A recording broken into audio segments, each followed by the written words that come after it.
Jai Hind students, welcome to my YouTube channel. Students, positive thinking is not about expecting the best to happen every time, but accepting the fact that whatever happens is the best for this moment. So, what I mean to say is that students, always live only in the present, not in the future. Do your best today and do not worry for tomorrow.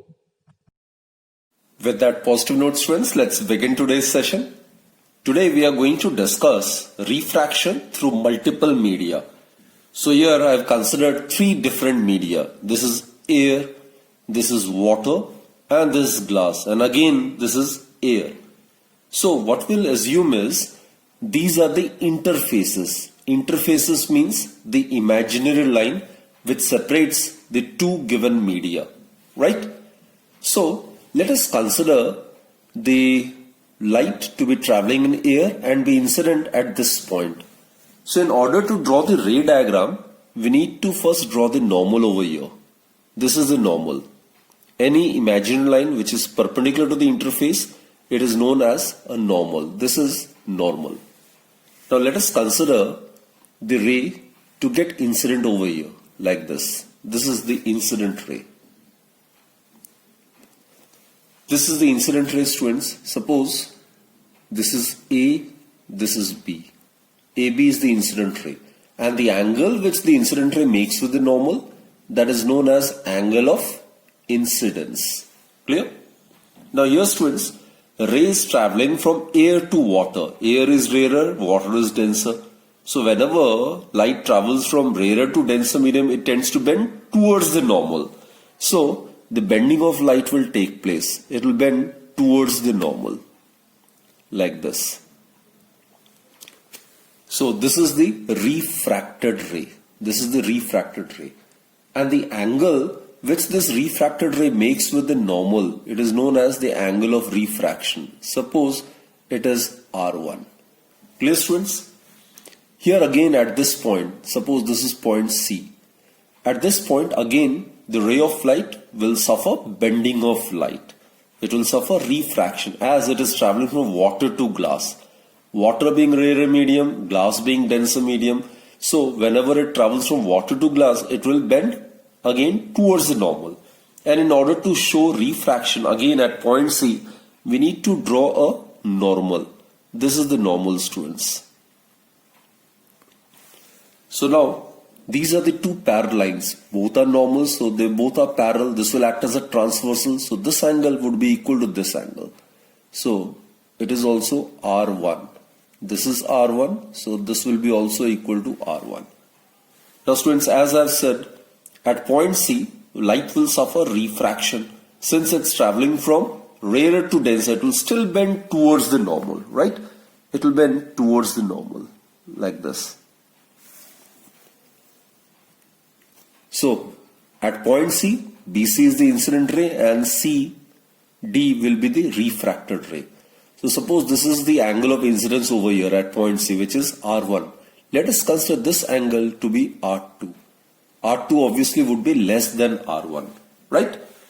Now, CD, it is traveling in glass and now the light will emerge out in air. So, glass is denser, air is rarer. So whenever light travels from denser to rarer, it will bend away from the normal. So again, in order to show the refraction of light at point D, we need to draw a normal over here, right? This is the normal. Normal means any perpendicular drawn to the interface. Now these two normals are parallel to each other, right? This is the transversal. So this angle R2, it would be equal to this angle, alternate interior angle. This is R2. Clear, students? Now these are parallel. These interfaces are parallel to each other. Therefore, students, if you draw the incident ray when produced, this is the incident ray when produced. In the absence of any media, the light would have traveled along the same straight path as per the rectilinear propagation of light. But due to these media, it is getting deviated from its original path, isn't it? This is the point where it suffers refraction. This is the second point where it suffers refraction, and it is the third point where it gets refracted. Here, the ray of light is traveling from denser to rarer. So it will bend away from the normal. And in case the interfaces, these are parallel, then the emergent ray will be parallel to the incident ray when produced. So this is the emergent ray. Now this emergent ray DE being parallel to incident ray AB when produced, therefore this angle, students, it must be equal to this angle. It can be easily geometrically verified. So this is angle I. Clear? So this is incident ray when produced and this is the emergent ray. In case these interfaces are parallel to each other, then incident ray when produced and the emergent ray, these two must also be parallel to each other.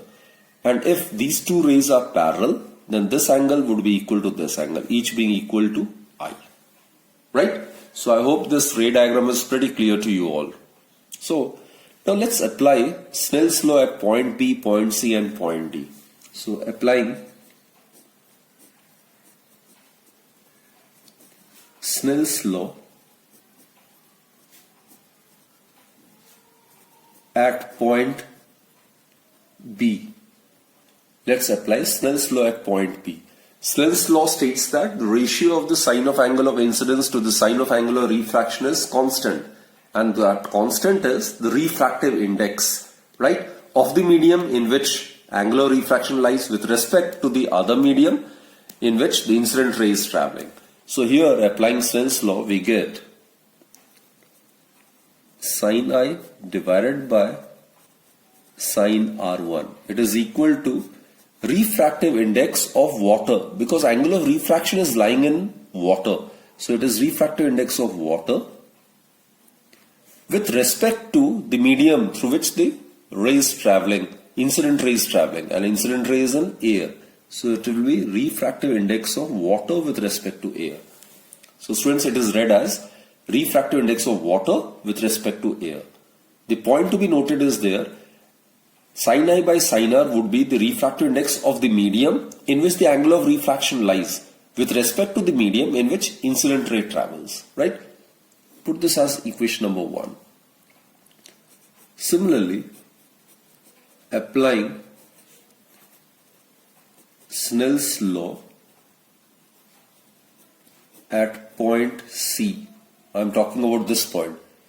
So, this is the incident ray, this is the refracted ray, this will be the angle of incidence, this will be the angle of refraction. So, at this point, we get sin R1 divided by sin R2. This is the angle of incidence and this is the angle of refraction at point C, isn't it? Again, the ratio is constant, which is equal to the refractive index of the medium in which angle of refraction is lying, R2. R2 is lying in glass, so it will be refractive index of glass with respect to the medium in which angle R1 is lying. Angle R1 is lying in water. So it will be refractive index of glass with respect to water. Put this as equation number 2. Similarly, students, again applying Snell's law at point D, this point. So again we get sin R2, this is the angle of incidence and this is the angle of refraction, sin I. It is equal to refractive index of, at point D, this is the angle of incidence, this is the angle of refraction, right? So the ratio of sin R2 divided by sin I, it would be equal to refractive index of air with respect to glass. Okay, now what to do is, multiplying 1, 2 and 3 we'll arrive at a very, very important result. So multiplying 1, 2 and 3 we get, okay, let's multiply left hand side. So we'll be left with sin I divided by sin R1 multiplied by sin R1 divided by sin R2 multiplied by sin R2 divided by sin I. And on right hand side we'll be left with mu water with respect to air multiplied by refractive index of glass with respect to water multiplied by refractive index of air with respect to glass, right? So sin R1, sin R1, sin I, sin I, sin R2, sin R2 get cancelled. So we are left with 1 on the left hand side. And here it is mu water with respect to air. Generally, refractive index is expressed as that of the denser medium with respect to rarer medium. So out of water and glass, glass is denser and water is rarer.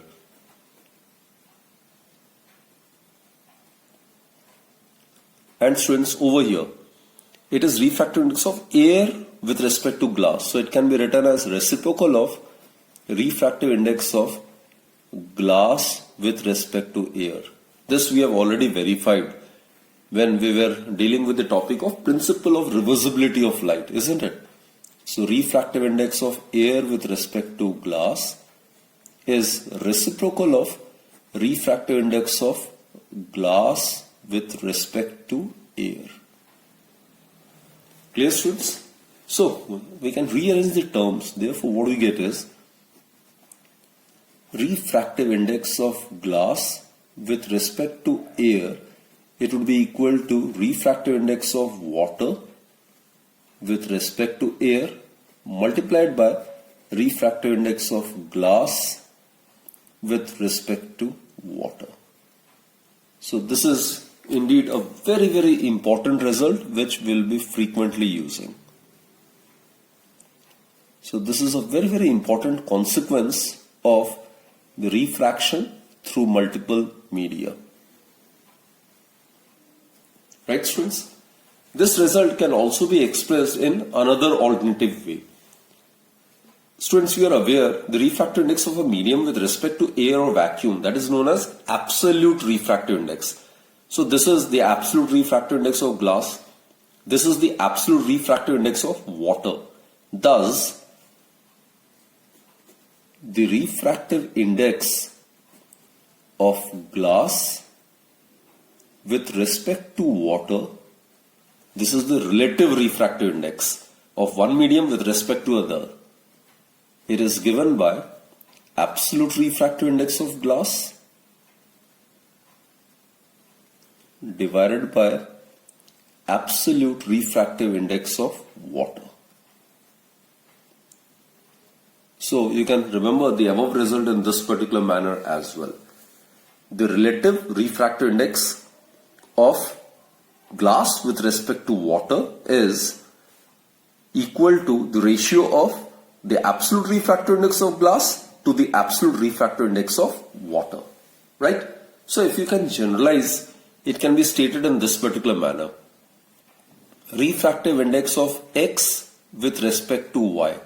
It is actually the relative refractive index of medium X with respect to medium Y. It would be equal to absolute refractive index of X divided by absolute refractive index of Y.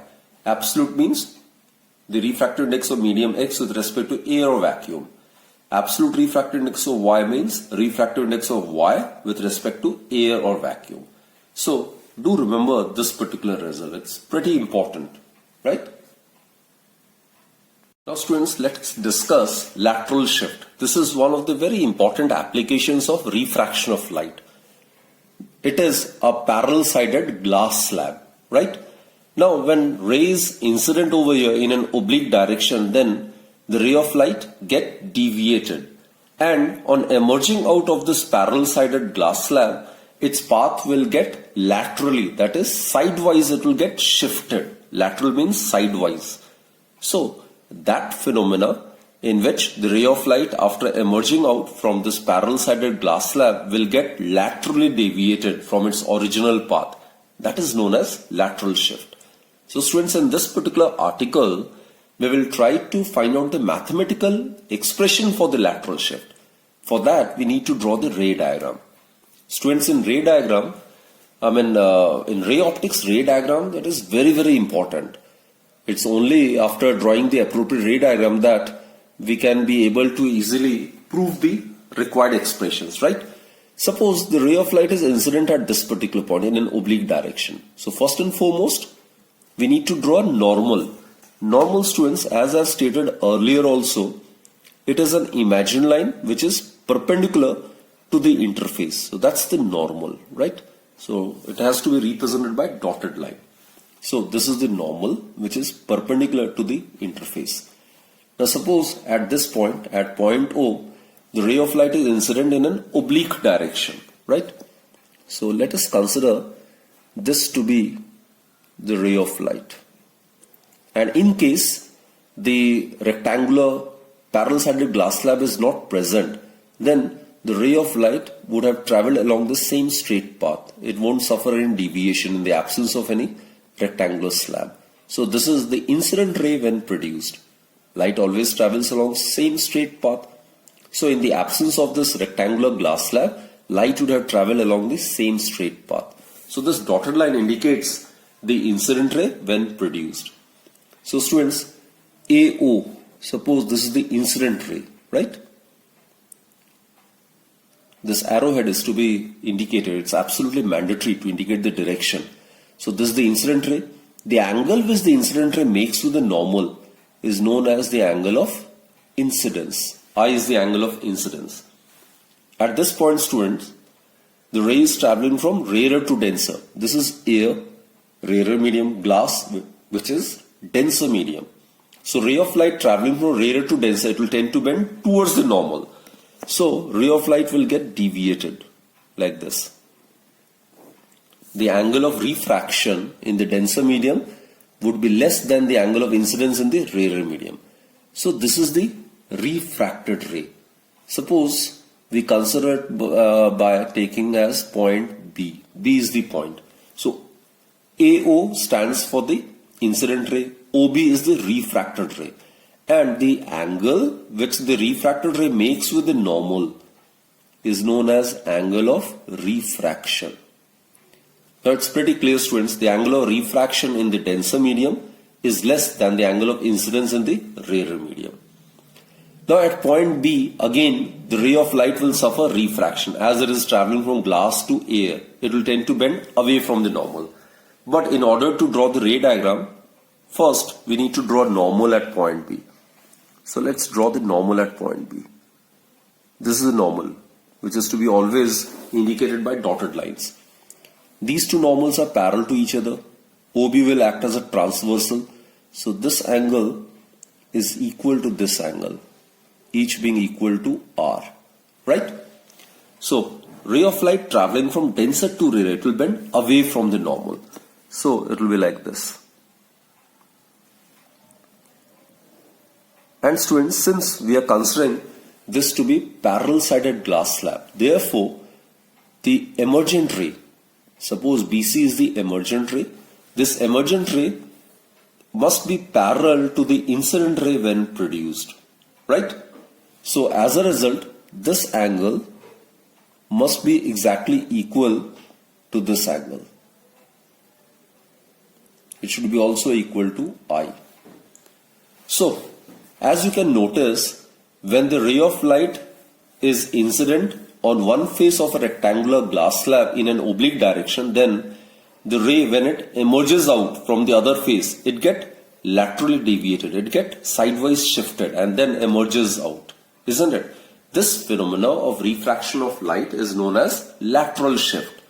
And students, the perpendicular distance between the emergent ray and the incident ray when produced, that is known as lateral shift mathematically.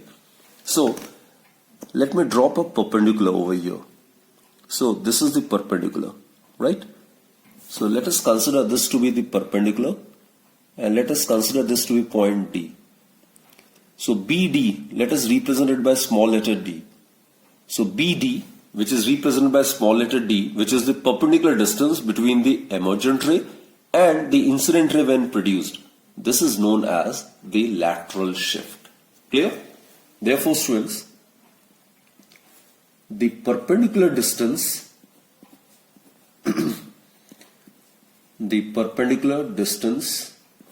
between the incident ray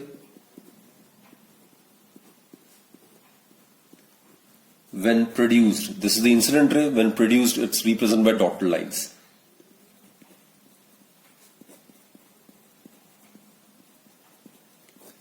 and the emergent ray.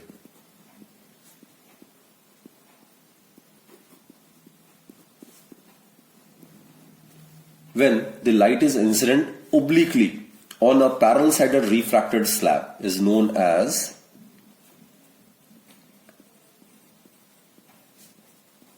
lateral shift.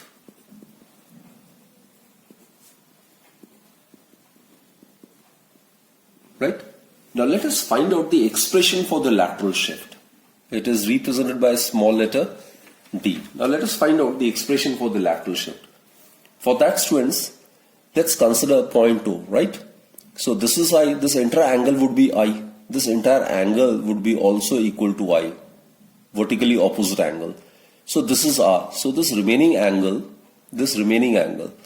I'll shade it. This remaining angle would be obviously I minus R, isn't it? So consider this right angle triangle. So consider a right angle triangle BOD. This is BOD. It's a right angle triangle and the angle over here is I minus R. So consider sine I minus R. Sine I minus R, it's equal to perpendicular by hypotenuse. Perpendicular is D, right? It is small d, which is a lateral shift, divided by hypotenuse, it is OB. So students, the lateral shift D is equal to OB sine I minus R. Put this as equation number 1. We need to express the lateral shift in terms of the thickness of the slab, right? Suppose this is point, let us consider this to be point E. OE is equal to T, which is the thickness of the slab. Now, in triangle, now consider triangle, again right angle triangle EOB. EOB. Let's consider cos R. As I've told you, students, my main aim is to eliminate OB and try to write OB in terms of the thickness of the slab. In that way, I will get the expression for the lateral shift, right? Cos R in this particular right angle triangle would be base over hypotenuse. So this is the triangle I am considering. This is the right angle triangle I am considering, right? So cos R, it is base OE, that is thickness of the slab, divided by hypotenuse, that is OB, which implies that OB is equal to T divided by cos R. So OB has been represented in terms of T. Put this as equation 2. Therefore, students, from 1 and 2 we get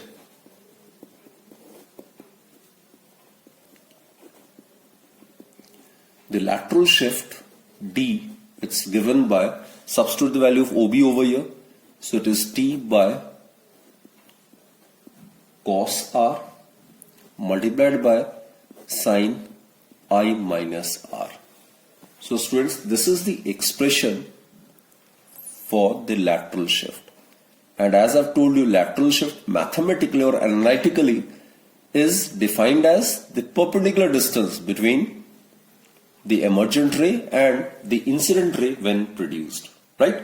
So this is the expression for the lateral shift. Now from this expression, it's pretty clear that the lateral shift produced by a glass slab increases with lateral shift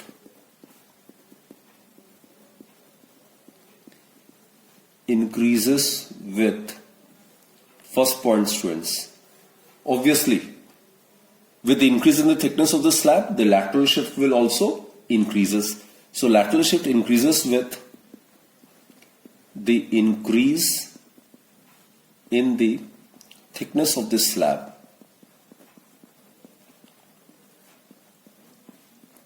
It increases with the increase in the thickness of the glass slab, right? Second, it increases with the increase in the value of the angle of incidence, right? The greater the value of I, the more will be the lateral shift. So it increases with the increase in the angle of incidence, that is angle I.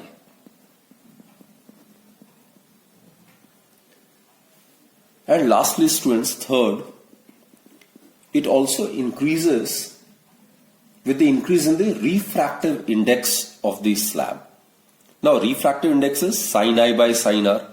If refractive index is large, then angle of incidence would be also, the ratio sin I by sin R would be also large. So it is found that the lateral shift increases also with the increase in the refractive index of the slab.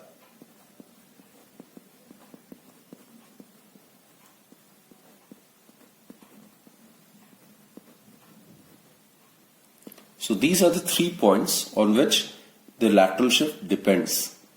You can perform an activity with the help of a wooden plank and a glass slab and paper pins so as to verify these 3 facts, right?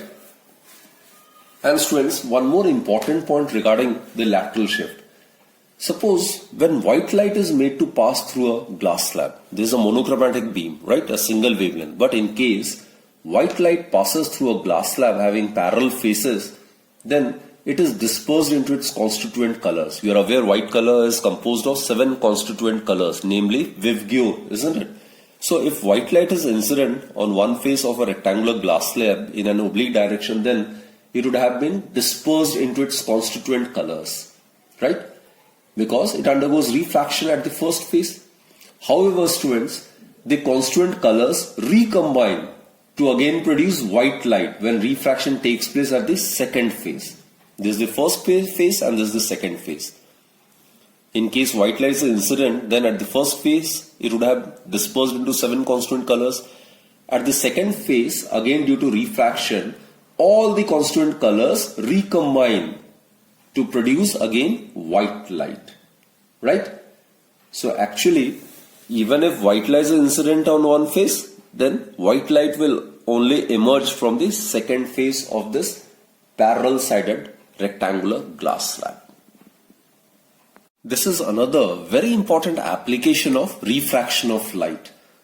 Students, as a consequence of refraction, the depth of an object lying inside an optically denser medium appears to be less than its real depth.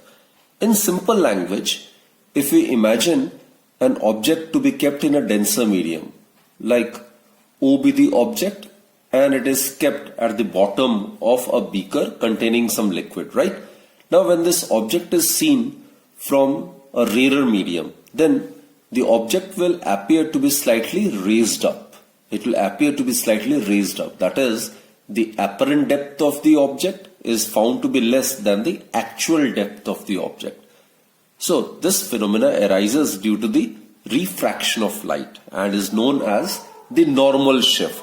Suppose, students, XY be the interface, that is, the surface XY separates the medium air and the medium water or any transparent liquid. So this is air and this is water, right? Now let O, as we have considered, to be an object lying inside the liquid. Now a ray of light OA incident along normal to the surface of the liquid will be refracted as such along the same straight line. That is, suppose it is incident normally. So it will go along the same straight path only. It will be like this. So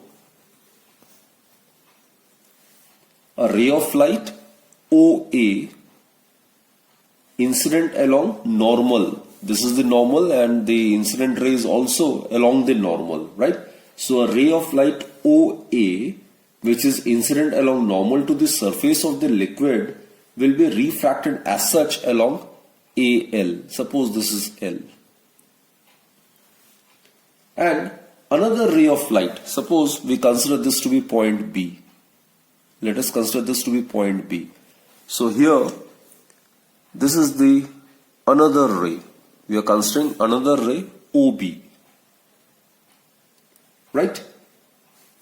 This ray OB from the same object on refraction into air, it will bend away from the normal, isn't it?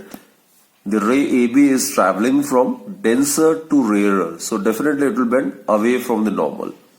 So this is the normal, it will bend away from the normal like this.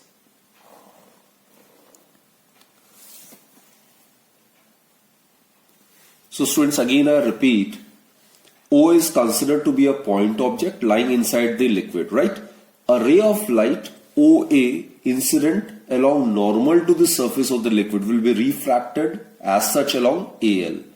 Another ray of light OB on refraction into air, it will bend away from the normal. It will bend away from the normal, right? And suppose it travels along BC.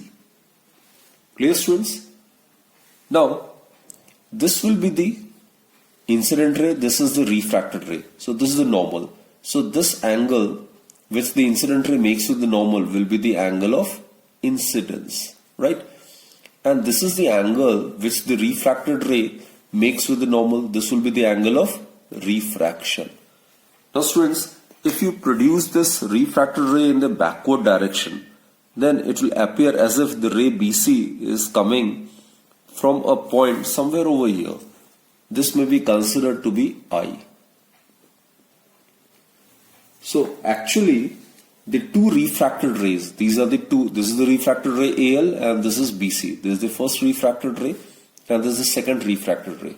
So these two refracted rays appear to be coming from a point I, isn't it? Therefore the object, though it is lying at a depth AO, it will appear to be at depth AI. Right? Accordingly, AO is known as the real depth, while AI, students, it is known as the apparent depth of object O. Clear, students? Students, what we have discussed is an object when placed in a denser medium and viewed through the rarer medium will appear to be slightly raised up. So AO is the real depth, while AI is the apparent depth, and the distance OI through which the position of the object appears to be raised, it is known as normal shift, and we will represent normal shift by a small letter d. Clear, students? So from the diagram it's pretty clear that the distance through which the object appears to be raised up, that is normal shift, it is equal to real depth minus apparent depth. Clear? So therefore, students, normal shift,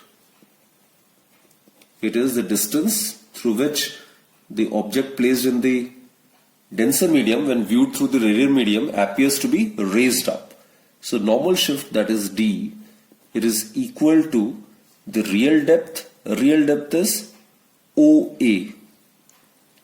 It is the real depth minus OI. In fact, OA is the real depth and IA is the apparent depth, right? IA, it is the apparent depth as it's been indicated in this diagram. So mathematically, the normal shift is given by the difference in the real depth and the apparent depth of the object, right? So that in turn will give us the distance through which the object appears to be raised up. So over here, OA, if we take it as common, then we can write it as 1 minus IA divided by OA, or the normal shift D, it can be written as, if the real depth it's considered to be T, this is the total thickness of this denser medium, right? So it will be equal to T 1 minus IA stands for the apparent depth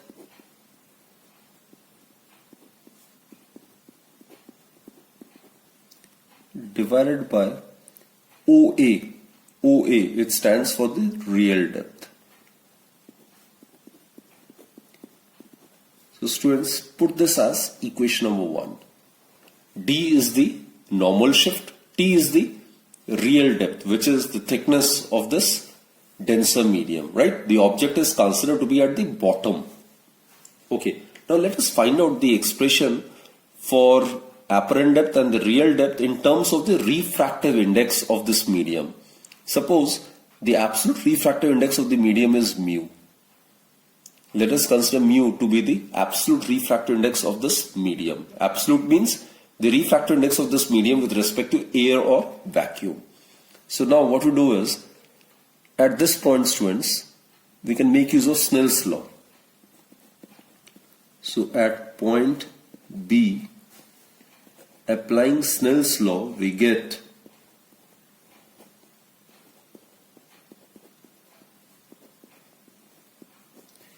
the ratio of sine of angle of incidence, that is sine I, to the sine of angle of refraction is constant, and this constant is equal to the refractive index of the medium in which the angle of refraction lies with respect to the other medium in which the incident ray travels. So in this case, angular refraction lies in air, so it will be air with respect to the medium in which incident ray is traveling, and that is water. Generally, we represent refractive index of denser medium with respect to rarer medium. So it can be changed. It can return as reciprocal of refractive index of water with respect to air. So it becomes the absolute refractive index of water, right? So it can be written as 1 by mu. Mu is the absolute refractive index of water with respect to air. Clear, students? So sin I by sin r is equal to 1 by mu. Or in other words, you can also write it like this. Mu is equal to, take reciprocal, so it will give us sin r divided by sin I. Now let us evaluate this as well. Now students, concentrate on this particular ray diagram. This is I, this angle, right? These two are normals, they are parallel. This will act as a transversal. So this angle would be equal to this angle. Alternate interior angle. So this angle is I. Clear? Similarly, students, this is angle R. These two are parallel. This will act as a transversal. So this angle would be equal to this angle. Pair of corresponding angles. So this is also equal to R. Now, it's a right angle triangle. AOB. AIB, it's also a right angle triangle. So consider sin R. Sin R in this right angle triangle would be perpendicular by hypotenuse, isn't it? So it will be equal to AB divided by IB. Sin I, consider this right angle triangle. Sin I would be perpendicular by hypotenuse. So it will be AB divided by OB. That is, students, what we'll get is mu is equal to AB get cancelled. So we get OB, or right, OB divided by IB. Right? Okay. Now, the aperture, we are aware, the aperture of the eye is very small. This is where the observer's eye will be, right? And these are the two rays, 1 and 2, which will enter the retina of the eye, right? We are aware that the aperture of the eye is very small. It's few millimeters. So since the aperture of the eye is very small, therefore the rays 1 and 2 will enter the eye only if point B lies very, very close to point A, right? So when point B lies very close to point A, then we can assume OB approximately to be equal to OA and IB approximately to be equal to IA. Why we have assumed this? Because in practice, the aperture of the human eye is very small. It's in few millimeters. So for the rays 1 and 2 to enter the retina of the eye, the points A and B must lie very, very close to each other. as the points A and B must lie very close to each other.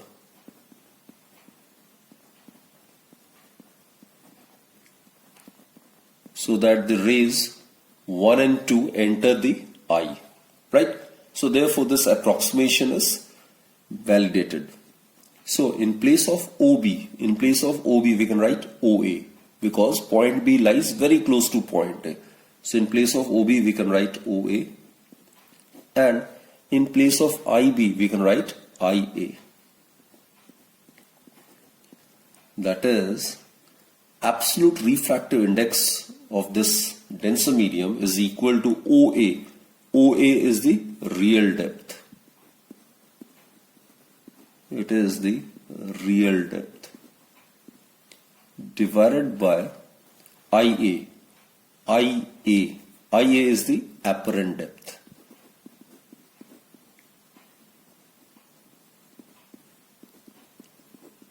So this is again a very, very important relationship, right? We are aware the refractive index of a denser medium with respect to a rarer medium is always greater than 1. So mu is always greater than 1. Since mu is greater than 1, therefore real depth is always greater than apparent depth, or apparent depth is less than that of the real depth, which suggests that mathematically we have proved that the object when placed in a denser medium and viewed through a rarer medium will appear to be slightly raised up, right? So that its apparent depth becomes less as compared to that of its real depth. Now students, from equations 1 and 2,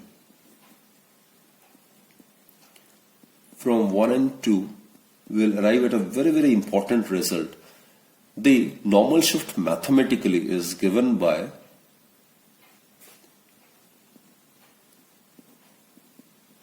we have represented it by D. It is given by T. T is the real depth or the thickness of this medium, isn't it? That's considered to be T. 1 minus apparent depth over real depth. Apparent depth over real depth would be reciprocal of absolute refractive index. So this is the expression for the normal shift. So normal shift D, it's equal to T bracket 1 minus 1 by mu. Mu is, students, as I've told you, it is the absolute refractive index. It is the absolute refractive index of the medium.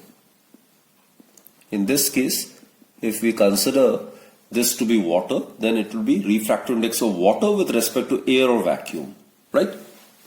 So normal shift is equal to T, which is the real depth, multiplied by 1 minus 1 by mu. Mu is the absolute refractive index of the medium. So students, from this expression, it can be safely concluded that the normal shift depends upon, first, the normal shift depends upon the real depth of the object. So it depends upon the real depth of the object. And also we can safely conclude that greater the real depth or greater the thickness of the refracting medium, more will be the distance through which the object will appear to be raised up. That is, more will be the normal shift. Clear? And second, students, it also depends upon the refractive index of the medium.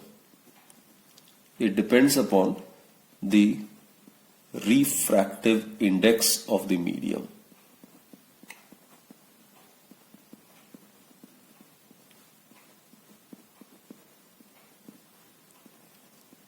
And here again, we can safely conclude that for a denser medium, refractive index is large. Greater the value of mu, smaller will be the value of 1 by mu. Smaller the value of 1 by mu, greater will be the value of this particular term. And greater the value of this term, greater will be the normal shift. So normal shift increases with the increase in the value of refractive index. Clear? So normal shift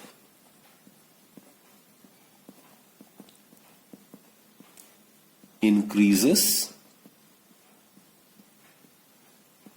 with increase in the value of refractive index of the medium. And also, just now we have discussed, the normal shift also increases with the increase in the thickness of the medium or increase in the real depth of the object. So these are the factors on which the normal shift depends. So this was another application of refraction of light. So students, I sincerely hope that you have understood all the concepts regarding the refraction through multiple media. Then we have discussed lateral shift, and lastly we have discussed normal shift. So that's it for this particular session, students. Do join me in my next lecture then. Till then, do take very good care of yourself and keep studying consistently. Thank you.